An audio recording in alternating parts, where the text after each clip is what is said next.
Yo, what is happening, guys? It is GM Cody, and we are back once again with another overview or review tonight. And we're going to continue looking at Warhammer Fantasy Role-Playing Game, the first edition, like we did last week. Now, if you didn't catch the first part last week, just go back and check the video. It's the last video I made, so... and you can check that. But tonight we're going to continue the second part of the book. We're going to look at combat. We're going to look at magic. We're going to look at the deities and the bestiary. And we're going to look at a little bit of the lore, even though I'm not going to touch too much on the Warhammer lore, only because it's been covered so well in so many other places. And I feel like that requires a whole nother video. But we'll look at the lore section anyways, because it's cool and interesting and worth looking at. But anyways, I hope you guys have had a good week since our last video. Let's see what's been going on. So I guess that was Sunday night. We did session 1 of my old school Essentials game, and that went quite well. That was a lot of fun, and it looks like we're going to have a very fun and interesting party of characters. And I had a blast running that game. And it looks like all the players had a lot of fun. It feels really good to be running some old school D&D again. It's been a little while, so definitely a welcome return to that. So yeah, other than that, that's about all that's been going on, really, I think. So I think we'll jump right into the video. Oh, I do want to say also, after we wrap this up, I really enjoyed putting up the poll last time and asking you guys what you wanted to hear me talk about. And I'm going to do the same thing after this video. After this video goes live and I publish it, I'm going to put up another poll and ask you specifically what kind of video you guys would like to see me do next. An overview, another history of hobby war games, possibly me talking you know, about being a GM or whatever, or what other kind of videos. I'm going to post several different options and let you guys decide, and then from there I'm actually going to post another poll asking you specifically about that topic, maybe. So that should be cool, and I really enjoyed hearing you guys' feedback and trying to feed off you guys, so that should be a lot of fun. But let's jump right back into Warhammer Fantasy Role-Playing Game.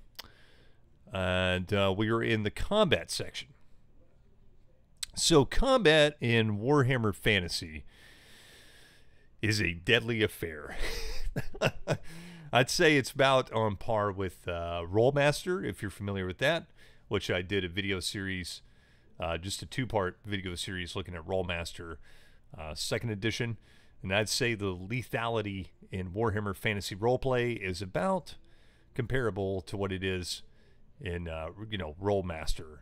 I would say, you know, this game might be a little less complex.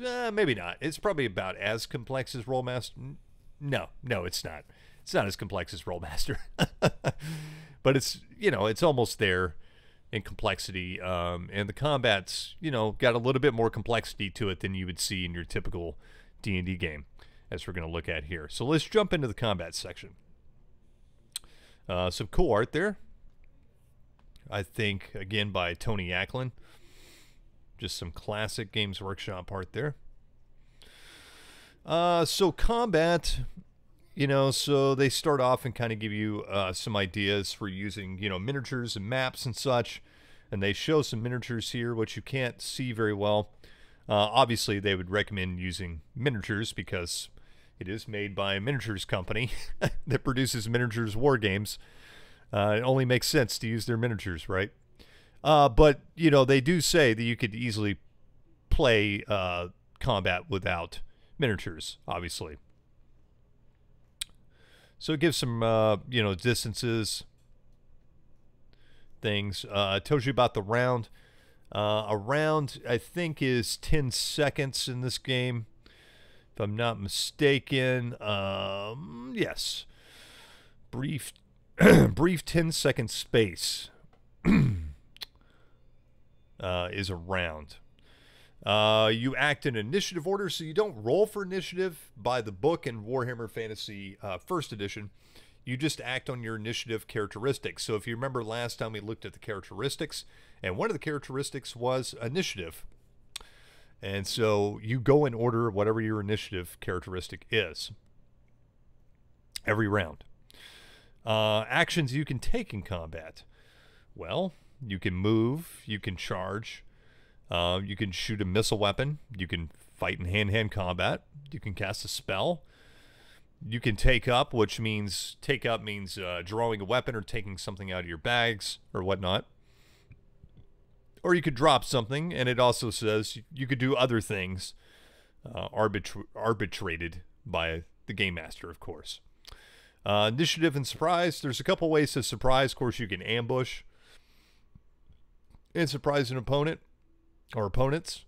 And also, there's rules for, bursting through the doors. When characters burst through a door into a room, they may surprise anyone or anything in the room. This depends on several things, whether the inhabitants of the rooms have been forewarned by sentries or alarms, how quiet the party has been in approaching the door, and so on.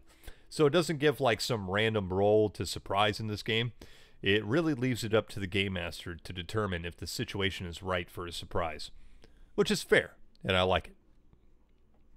Initiating hand-to-hand combat. So the main way you're going to initiate hand-to-hand combat in this game is through a charge. So you're going to move your standard move distance into combat, and you're going to do a charge. So the first time you charge, then you may both move and strike a blow, and you get plus 10% bonus to your weapon skill. And also the character has a certain psychological edge and will derive a physical advantage from the forces. Okay, yeah, so yeah, that's really the only way I think you can move and get into combat in First Edition Warhammer. Again, these rules are different in other editions. And by the way, I definitely will be looking at the other, some of the other editions of Warhammer Fantasy and contrasting and comparing them. Definitely 4th edition. And somebody brought up for me to look at Zweinhander, which is basically a retro clone of Warhammer Fantasy role-playing. And I do have the PDF of Zweinhander, but it's been a long time since I've looked at it. I do not own the book for it, though I may change that in the not-so-distant future. But anyways, back to this. So charging is how you move and get into combat. And the person that charges gets a plus 10% bonus to their weapon skill. You can flee combat. Yeah, you can flee combat. So basically the way you hit in combat is you roll a D100, and you're trying, like every other test, you're trying to roll equal to or under either your weapon skill for melee combat or your ballistic skill for a missile attack. Now, if you hit, the next thing you're going to do is roll to see where you did hit your opponent. So you flip-flop your rolls around. So if you rolled a 90, you'd flip it around. That would be a 9, which means you look at the hit location chart. 1 to 15 is you hit the head. So you would hit them in the head. And that is important later if there's a critical hit or whatnot.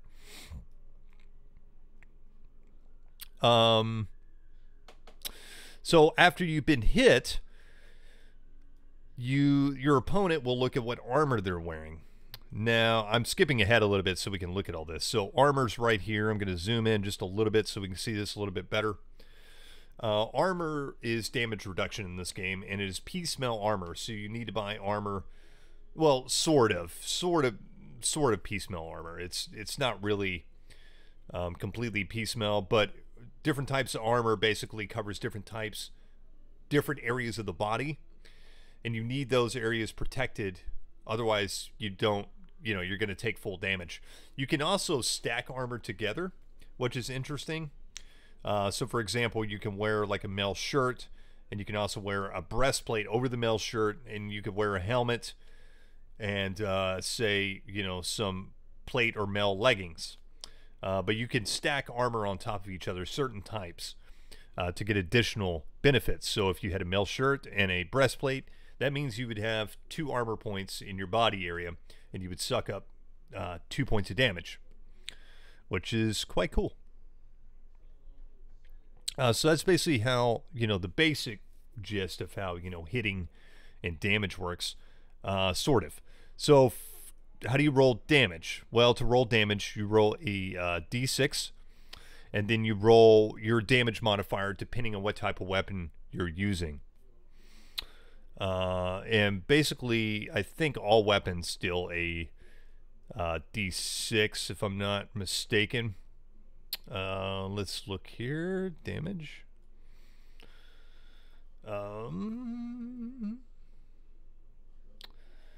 Determine how much. Roll d6. You add your strength and deduct the victim's toughness. So yeah, you roll d6 and you add your strength. I forgot about that part. You also add or subtract whatever the damage modifier is for the weapon. And weapons do have modifiers to your initiative, and they also have modifiers to hit and to parry. Now, you can parry, but parrying in 1st edition Warhammer Fantasy uses up one of your attacks. Now, it's not uncommon for a character to have multiple attacks, especially in later, as they advance their character more. So you can use one of your attacks to parry. Shields, I believe, just give you a bonus to parry, obviously. And I think they give you an automatic bonus, if I'm not mistaken. Let's look at that. Shields. Where are you at? Pretty sure that's how it works. Pretty certain. I'm not going to look too much more. I don't want to hold this up too much more. But basically, I think it basically just gives you a bonus to parry. But if I'm not mistaken, I think it also gives you a bonus, like a flat, like defensive bonus of some sort. And I can't remember off the top of my head what it does. Here we go. Characters are allowed to parry with shields, even though shields are not normally treated as armor. This does not affect the armor value of the shield. Okay, so shields do have a armor value too. And you also get to add plus 20 to your weapon skill for parries. So there you go. So shields give you double benefit. They give you extra armor bonus, but they also give you a bonus to parry if you parry. You do have some modifiers to hit, such as, charging, like we were talking about, advantage of ground, winning. If you're if you're winning in the previous round of combat, you get a bonus because you're getting an upper hand, and your opponent's getting pushed back and intimidated, I suppose. Like an obstacle, using a weapon in the wrong hand or unarmed gives you a penalty.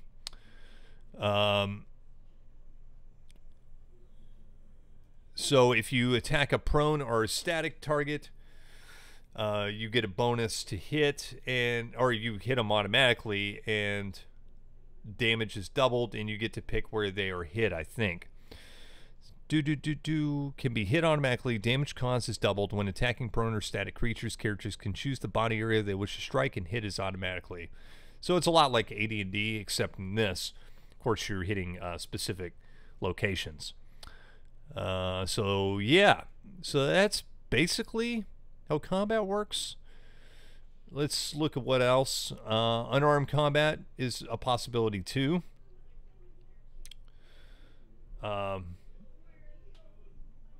You do suffer a minus 20 penalty to hit and a minus 2 penalty on the damage. Of course, unarmed combat is also modified by damage. You can grapple. It is a weapon skill roll, but minus 20% if you don't have the wrestling skill. So you remember last time I was telling you about skills, and certain skills just give you a penalty if you don't have the skill to do a certain thing. This is one instance right here. If you didn't have the wrestling skill, you get a penalty. If the attack is successful, the opponent must make a successful dexterity test or be immobilized and hold. So cool. Once the opponent is held, both characters count as prone targets. Winning, losing, we just kind of talked about that already. Fleeing, you can flee. Any characters or creatures fleeing from combat are open to attack. Each opponent may strike one blow at their back, no matter how many attacks they have, regardless of normal turn sequence. These free attacks are resolved normally with a +10 bonus for winning. Since the target's back to turn, no parrying may be attempted, and shields provide no protection. Other armor gives protection as normal. So there you go. We just kind of talked about weapons. I'm kind of like skipping around so I can explain all this stuff. We already talked about weapons, and I really like how weapons are very varied and different in this game. It's definitely one of my favorite parts of the combat system. And anything else to talk about here? There is leather armor too. Of course, leather armor is substantially worse than, metal armor. Basically, what happens is it has a variable points. This means blows causing up to 3 points of damage are reduced by 1, but blows causing more than 4 points are not reduced at all. So there you go. That's how leather armor works. Additional damage, this is an important thing. So sometimes a lucky or powerful blow will penetrate right to the very vitals of a target, causing greater than normal damage or even death.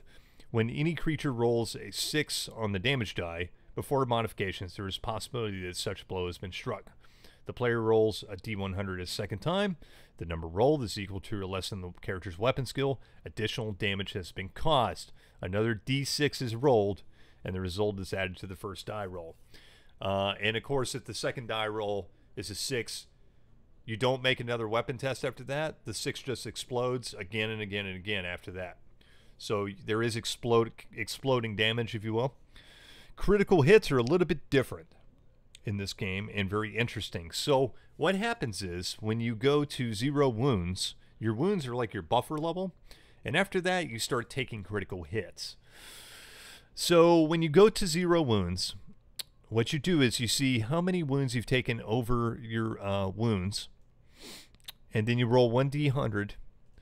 You look at the location, and then you roll what it gives you a number, and that number tells you what to look at in the location you've been hit. So, for example, if we had 2 over our wounds and we rolled a 40, it'd be a 7, and say we got hit in the arm, we'd go look at arm 7. Your blow misses your opponent's head by a fraction of an inch, striking the shoulder and dislocating it. The arm is incapacitated until medical attention is received. And so you have various effects like that that are really deadly, and this is really how your character gets killed in the long run and in Warhammer Fantasy. And, there's some really nasty ones, just like in Rollmaster. Like if you look at... let's look at the highest one in the arm. Your blow smashes through the arm and into the chest, caving in one side of the rib cage. The arm is completely destroyed, and blood showers yourself and your opponent. Your opponent collapses, dying almost instantly from shock and blood loss. So basically, to sum it up, you have to your wounds have to reach 0 before you take these critical hits, which I quite like. It's not like something where somebody just gets a lucky roll and then you get the lucky roll like in Rollmaster and your head's lopped off within 10 minutes of the game, which is a rarity, granted, but it could happen in Rollmaster. It could happen in this game too, but it's a little less likely. But even so, this is a deadly game and you can die very quickly, just like in Rollmaster. It is grimdark, after all. There is a sudden death critical system, which is recommended only to use for NPCs and monsters. And basically the way this works is it's the same thing. You look at, how many wounds you've taken, and you roll on the chart, and it tells you, no effect, or, they're just dead. You can stun an opponent. So there's rules for that. Characters may declare that they're going for a stun before they strike a blow. They should be aware, however, that unless they have the strike to stun skill, the chances of successfully stunning an opponent in hand-to-hand combat are minimal. The procedure is basically the same as normal combat. First, the opponent must roll to hit with a strike penalty of -20 to weapon skill if he does not have the strike to stun skill. Again, this is one of those skill requirements to have, or you get a penalty. Next, damage is calculated as normal, except that the hit location of an attempted stun is always considered to be the head, and thus only head, armor, and or shields are taken into account. Note that the victim will not lose any wound points unless the result of the D6 damage is a natural 6. In this case, additional damage must be calculated as normal. Only the additional damage is subtracted from the victim's wound score, which represents the possibility of accidentally hitting someone too hard. The modified result of the first D6 hit, i.e. D6 plus strength minus toughness, and any head, armor, shield is then multiplied by 5 to give a percentage chance to see if you inflict a stun. That's basically how it works. Mounted combat, there's rules for, mounted combat here. Will a blow strike a mount or rider? So you look at, what the mount or rider is, and it gives you a chance to see what happens. Non-humanoid opponents, of course, for the hit location charts, that's not going to apply to every type of creature. So they give different types of creatures here that do not conform to humanoid physiology, and you modify them based on their physiology, and it gives different types of creatures here, like winged humanoids, octopus, multiple heads, centaurs, etc., etc. Especially tall opponents. Special attacks from large creatures. You have, it tells you to look in the bestiary. Attacks from flying creatures. Missile fire is, handled much the same way, of course. So you do have some, it is worth mentioning in the weapons section. You do have some black powder weapons. Warhammer Fantasy, the world, there are areas that are very similar to the Renaissance period. So you do have some, some black powder weapons, and they have some particular rules and whatnot. They can misfire, things like that. So that is that. And here it's talking about like specialist weapons, and those kind of weapons fall under specialist weapons, as well as something like bombs, or the blunderbuss, which is, a blunderbuss, lassos, slings, crossbows, stuff like that.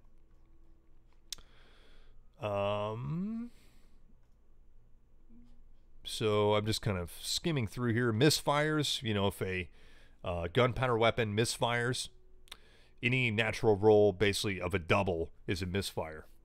And then you roll a D100 to see what happens when that weapon misfires.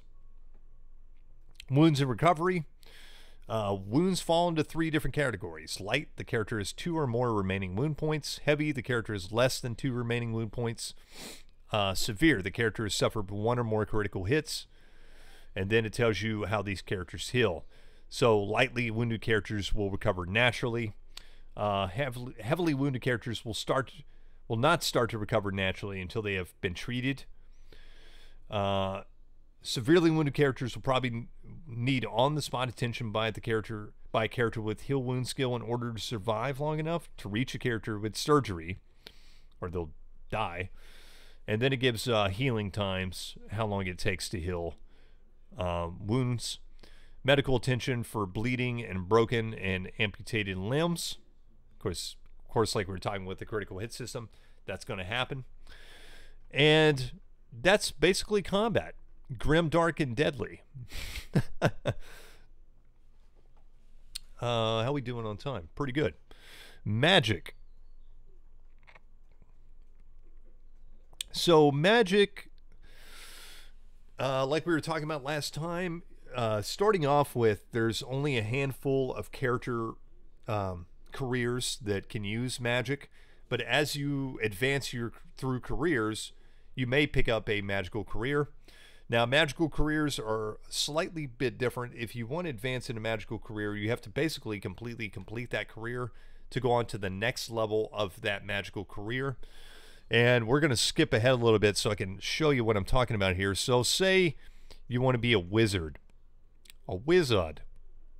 You would have to start off as an apprentice wizard, obviously, and then complete that completely, the whole advance of apprentice wizard. Then you would become a level 1 wizard. Now you would have to complete the level 1 wizard advance to become a level 2 wizard, etc., etc. Now your level depends on what kind of spells you can use, how many spells you have, and you also have magic points. Now I'm going to gloss over a lot of this in the magic section, but I'm going to give you the dirty down low here. So you do have magic points. To start off with, apprentices start with 2d4 magic points. As you go up in levels, like you actually gain one of the career levels, you gain 44 magic points added to your total power level. Priests work in pretty much the same way. They have their own spells, but they kind of work in the same way. And here's a list of how many magic points you get. And it's also, like dwarves and halflings can be wizards in this game. And in the old school Warhammer world, they actually could use magic. Now, they stopped doing that around Warhammer, like once we got into the 90s, the early 90s of the Warhammer world, dwarves and halflings ceased to be magic users as per most fantasy worlds are. But in the old world, dwarves and halflings could use magic. They just were not as good at it. And the same rings true here. So there's that. Gives rules for recovering magic, casting spells. Of course, you have to know the spell, and then you have to expend magic points to cast that spell. Now, if you have less than 12 magic points available to you, you have to make a roll. You have to make a 2d6 roll. If it's more than your magic points than you have left, then bad stuff happens. Of course, your opponent gets a resistance test depending on what kind of magic it is, or maybe a dodge or something.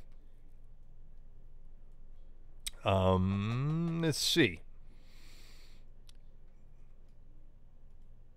So it gives rules for learning spells, how many spells you can learn, maximal number of spells you can learn, the different kinds of spellcasters. So you have different kinds of spellcasters. You have alchemists, wizards, specialist wizards, demonologists, which we're going to go through the list here. This piece of art is awesome. I love this piece. Always stands out to me. A lot of the art here. So yeah, here's the magical career. So let's look at this. So you have alchemists, and they can cast magic as well as make potions and poisons and stuff. You have the wizard, which is what you expect it to be. That was another cool piece. Bright wizard. And this dude with his demon there. Very cool.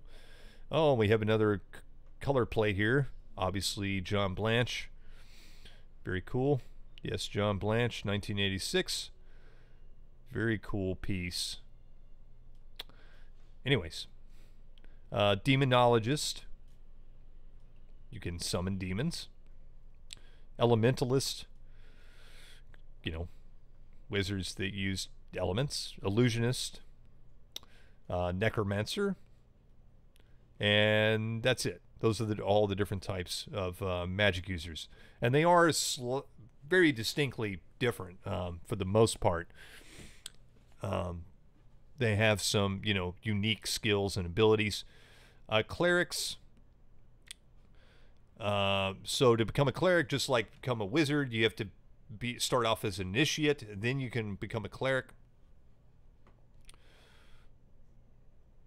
And clerics are slightly different about how they advance and such.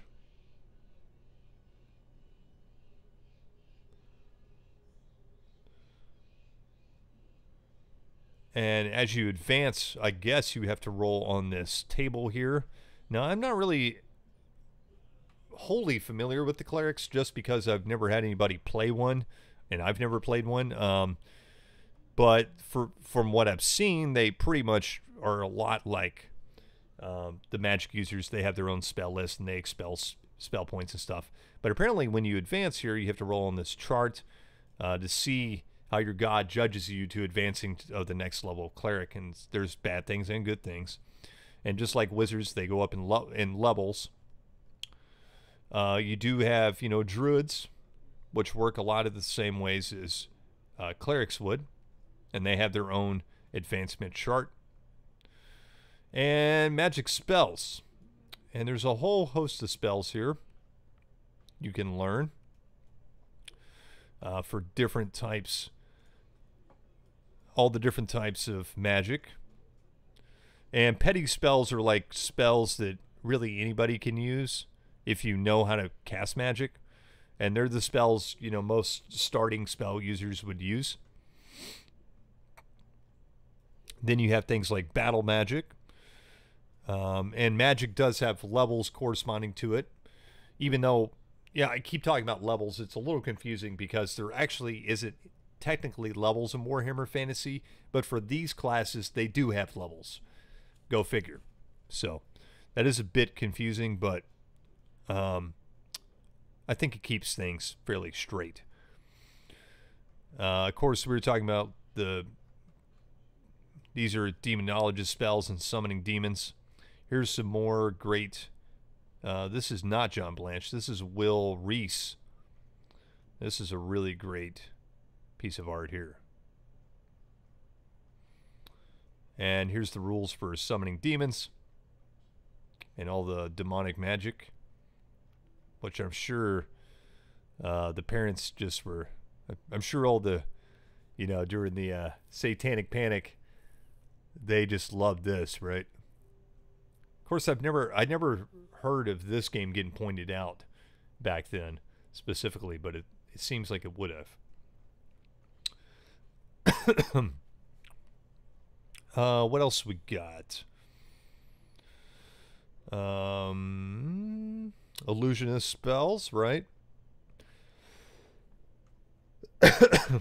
Necromantic spells. That's a really cool piece. Check that out.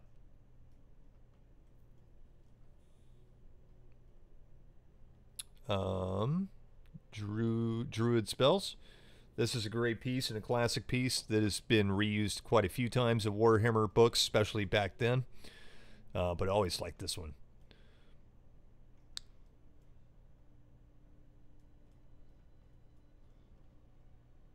Another cool piece. It looks like a John Blanche piece. And that's pretty much how magic works. Magic items. You do have magic items in the game. And it gives charts here to roll up different types of magic. Spell scrolls. Typical kind of stuff you would imagine from like D&D is going to be in Warhammer Fantasy.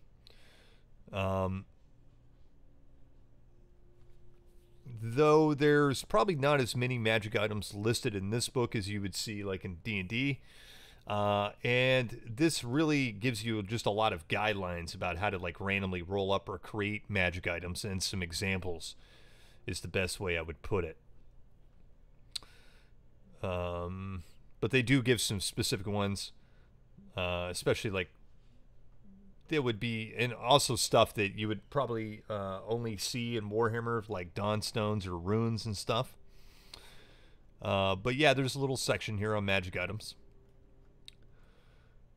Religion and belief. So this is where we start getting into the lore of the old world. And all the different gods.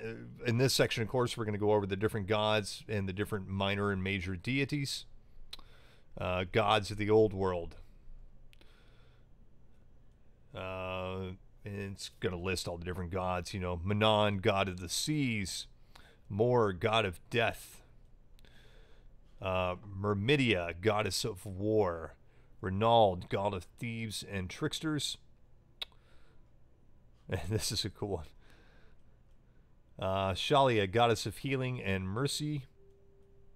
Tal, god of nature and wild places. Ulrich, god of battle, wolves, and winter. Verinia, goddess of learning and justice. Cain.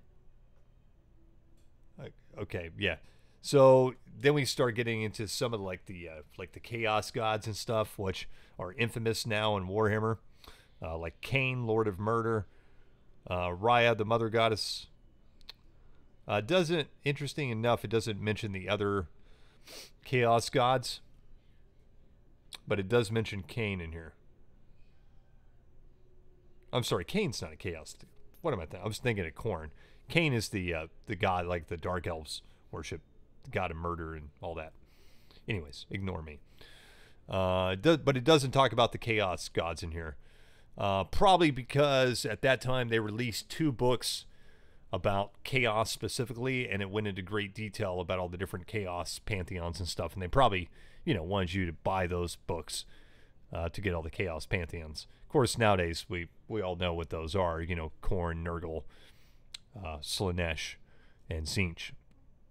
The Old Faith, it's talking about the older faiths and stuff. Non-human deities. Grungni, Dwarven god of mining. Liedriel, elven god of song and wine. Esmeralda, halfling goddess of hearth and home. Oh, here we go. Okay, I'm sorry. The gods of chaos. Finally. Okay, so we got Khorne, Nurgle. Malal is in here too, which is like the lost chaos god, which we didn't ever see or mention again after this edition.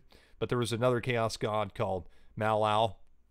So they have Khorne, Nurgle, Malal. They don't mention, I don't see Slaanesh in here.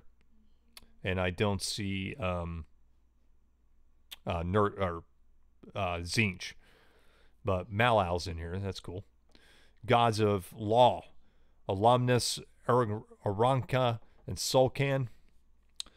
Which is something that doesn't get talked about a lot. Of course, in modern Warhammer, we hear a lot about the gods of chaos, but we don't hear about the gods of law. They're kind of lost. I don't know about the most modern versions. Maybe they've changed all that. I'm not as hip to this stuff anymore, but up until a certain point, they never really talked about the gods of law a lot.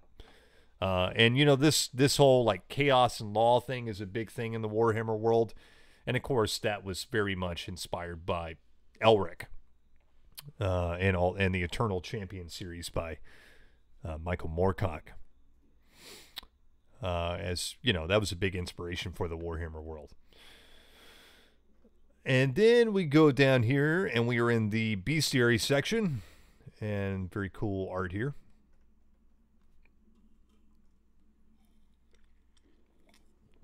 And basically it's just going to give you statistics for different kinds of creatures. And you've got all the typical creatures you would expect in a fantasy game, and the kind of creatures you would expect from Warhammer Fantasy. Like right off the get-go, Chaos Beastmen, which is a famous, very infamous chaos creature from the Warhammer world, and it's right here. Another feature of the 1980s Warhammer is the Chaos Mutations, and it has random mutation charts. Even in the miniatures game, it is present here in the role-playing game as well.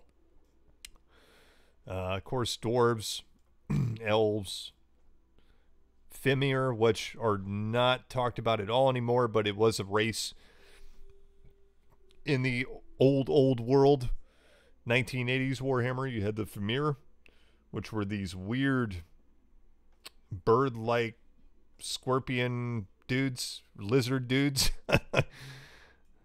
But very cool. Giants, gnomes, goblins, of course. Halflings, hobgoblins. Humans, lizard men,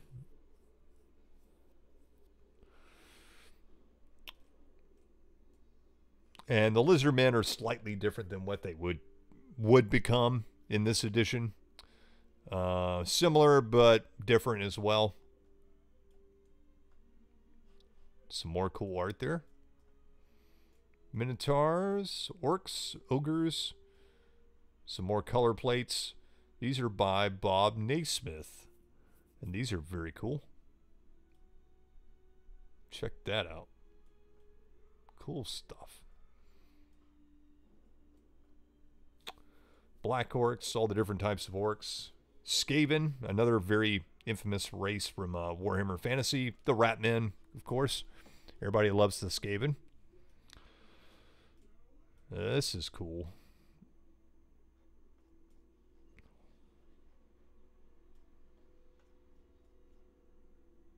That's cool. So, like, same with the Famir, like the Skaven profile is on top of the art. So right here is the Skaven profile, which is really, really neat. Snotlings, Treemen, Troglodytes, Trolls, Warrior of Chaos. Chaos Warriors, of course, very, very famous from Warhammer, not just Warhammer Fantasy, but Warhammer 40,000 too, right? And of course, here's more Chaos mutation charts. And again, like I like this, how the profiles are on top of the artwork of the Chaos Knight fighting this undead dragon or whatever. That's a cool picture. Animals and monsters. And it gives different types of animals here.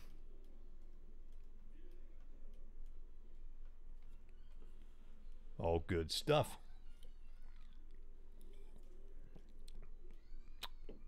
I figure you guys would just like to look at the art if you haven't before.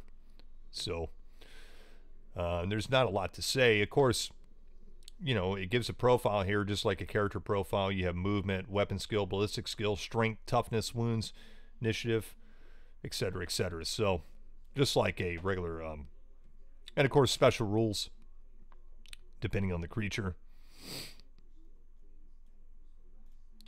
Jabberwock. Cool. Another color plate. The bad guys. Very cool. Very iconic looking. You see a dark elf there. An ogre. A Famir. Beastman. I forget what these guys are. What are they called? These are very... the Zotes. Right. The Zotes. Or another race from Warhammer Fantasy and 40,000 too. They were in Warhammer 40,000 too, and were removed after these 1980s editions of Warhammer. Yeah, undead, orcs, Skaven, Snotlings, goblins, and of course the Chaos Warrior, who looks badass in his black armor.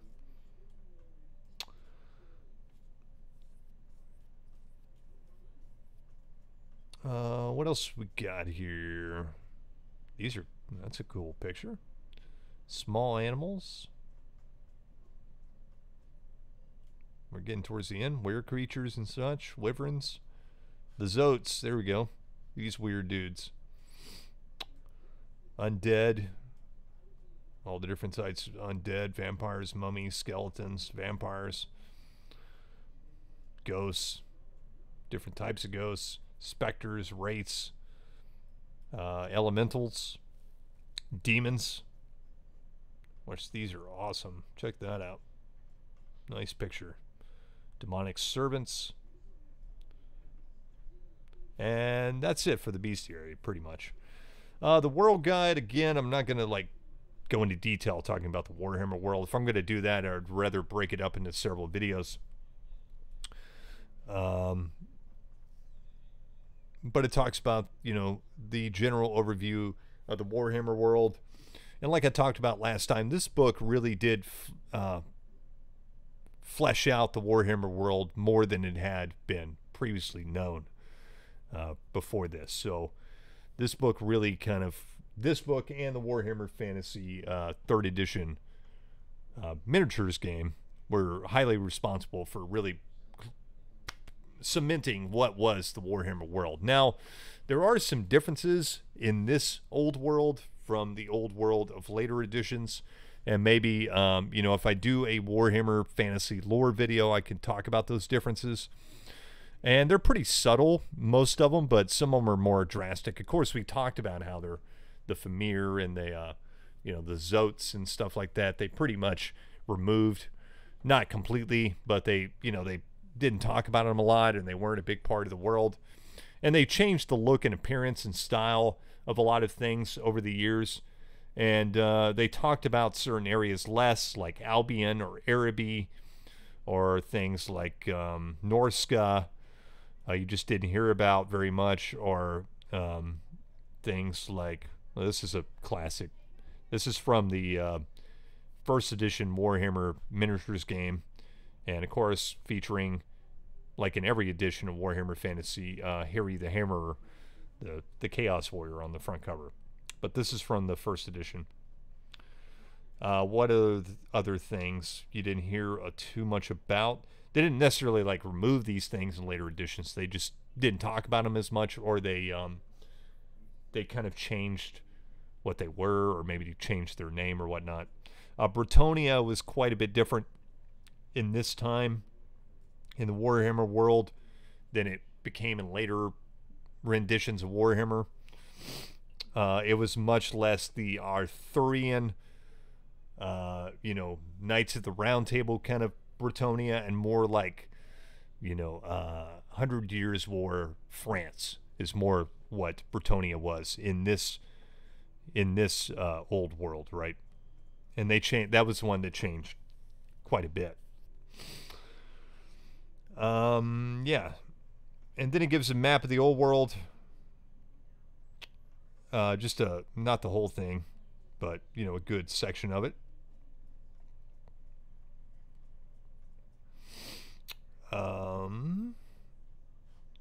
The Stallion, you don't ever hear about that anymore. Kislev, you are starting to hear a little bit more about that in the newest Warhammer miniatures game. I think they're actually going to have like Kislev come back. Tillian City States did get some mentions because of the Dog of War. Some of these were like, you know, the mercenary companies you could take, the Dogs of War in the miniatures game. And Tillian City States, I remember, were being, you know, was basically the Italian, like, legionnaires and pikesmen and stuff. And they did get some love in later editions.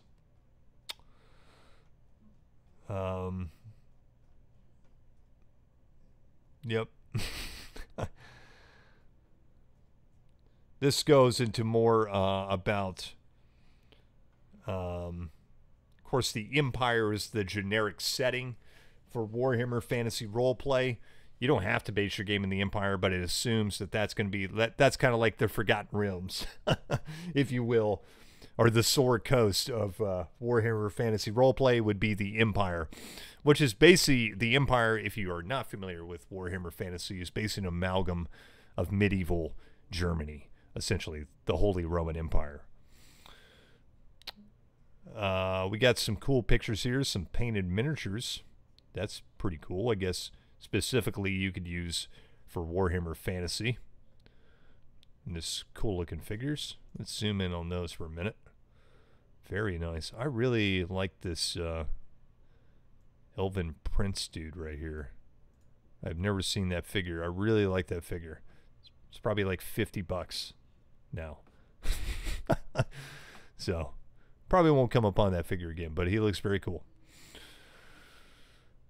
Going in a little bit more detail about, you know, life in the world and travel and settlements, modes of travel, languages, goods and services, coinage, clothing.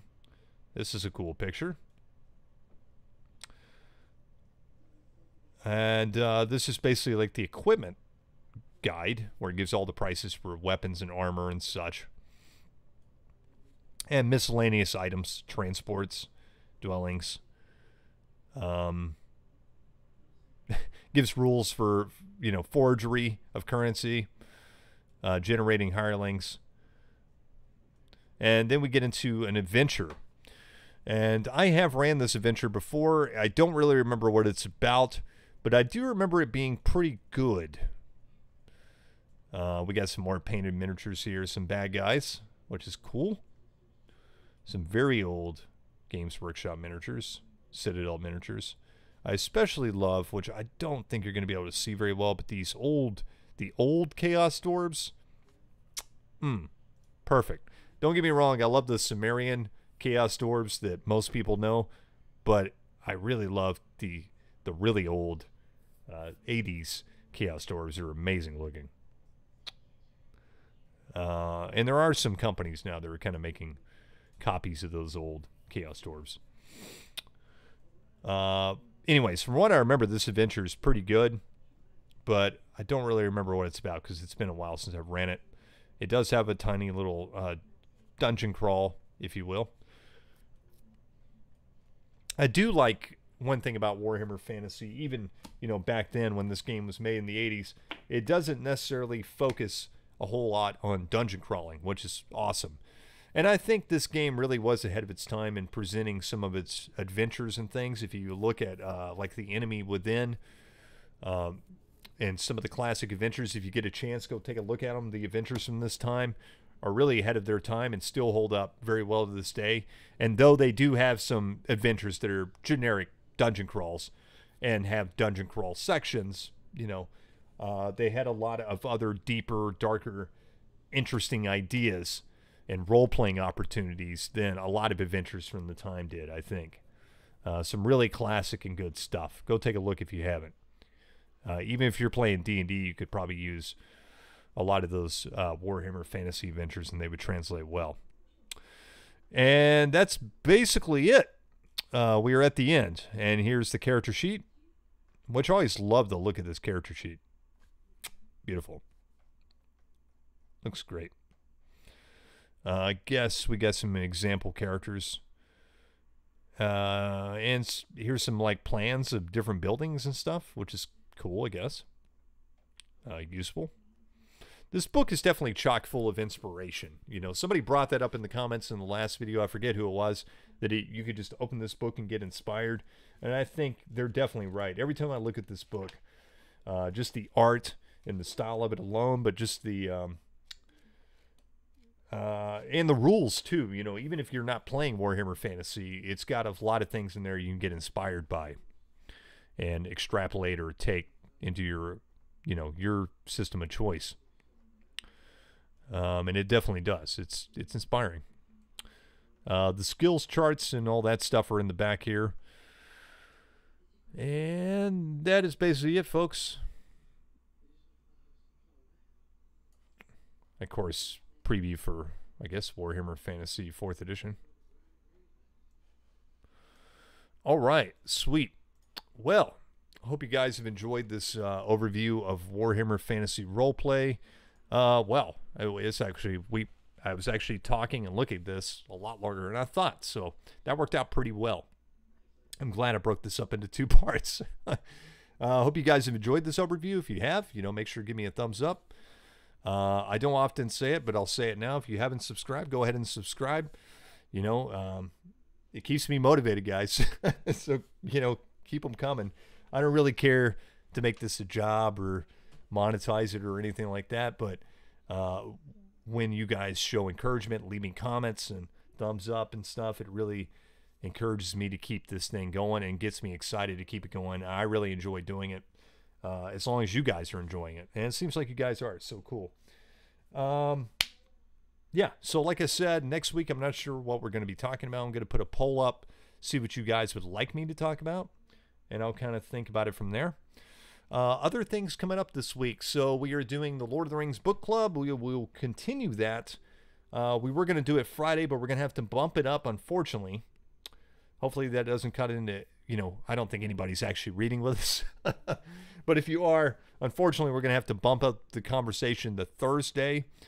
I do have some catching up to do, but don't worry, I'll get caught up pretty quick. And so, yeah, we're going to discuss chapters 1 through 6 of The Lord of the Rings. Me, Andy, and Vince, and that should be pretty interesting and fun. Yeah, we're going to do that Thursday, 7 o'clock Central Time. Maybe Sunday. I haven't got any confirmation yet. We might continue the Prowlers and Paragons game. I really hope to continue that game. I really am enjoying it, but, you know, life has been getting in the way of a lot of the players. And it seems like, you know, one thing, something or another every week. We will be continuing the OSC game the following week. And what else we got coming up tomorrow? Of course, I'll be on the Four Color Cafe, and that should be a lot of fun. And yeah, that's about it. That's all that's coming up. So I hope you guys have enjoyed this, and we'll see you guys next time. Take care. Peace.